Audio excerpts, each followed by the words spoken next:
ആലപ്പുഴ ചെങ്ങന്നൂർ പമ്പ അതിവേഗ റെയിൽപാത യാഥാർത്ഥ്യമാകുന്നതോടെ ടാക്സി ഡ്രൈവർമാരുടെ ഉപജീവനം വെല്ലുവിളിയാകുമെന്ന് ടാക്സി ഡ്രൈവർമാർ.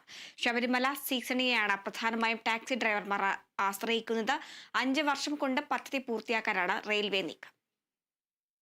ചെങ്ങന്നൂർ റെയിൽവേ ടാക്സി സ്റ്റാൻഡിനകത്ത് നിലവിൽ 32 വാഹനങ്ങളും പുറത്ത് 180-ലധികം വാഹനങ്ങളും സർവീസ് നടത്തുന്നുണ്ട്.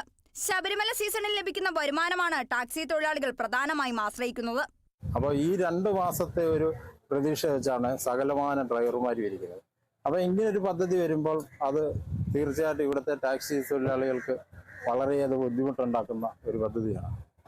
അപ്പോൾ ഈ ഡ്രൈവർമാർ വളരെയേറെ ബുദ്ധിമുട്ടിലാണ് മുമ്പോട്ട് പോകുന്നത്. അപ്പോൾ ഈ പദ്ധതി ഇവിടെ വരുമ്പോൾ തീർച്ചയായിട്ടും ഇവിടുത്തെ ടാക്സിക്ക് ഓട്ടം കുറയുകയും ഇവിടുത്തെ തൊഴിലാളികൾ വളരെയേറെ ബുദ്ധിമുട്ട് അനുഭവിക്കുകയും ചെയ്യുന്നതായിരിക്കും.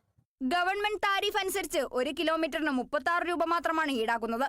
ഈ തുച്ഛമായ വരുമാനത്തിൽ നിന്ന് കുടുംബം പുലർത്തുന്നതിനൊപ്പം വാഹനങ്ങളുടെ അറ്റകുറ്റപ്പണികളും ഇൻഷുറൻസ്, ടാക്സ്, GPS തുടങ്ങിയവയും തൊഴിലാളികൾക്ക് അമിത ഭാരമാവുകയാണ്.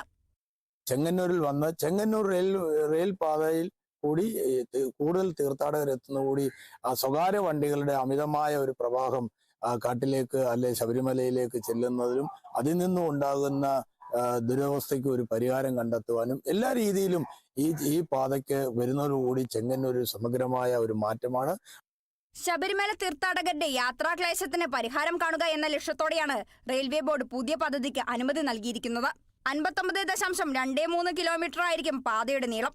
ഒരു ദിവസം 51 ട്രെയിനുകൾ ഓടിക്കാനാണ് ബോർഡിന്റെ തീരുമാനം. 5 വർഷം കൊണ്ട് പദ്ധതി പൂർത്തിയാക്കാനാണ് റെയിൽവേ നീക്കം. Kerala vision news, Alappuzha.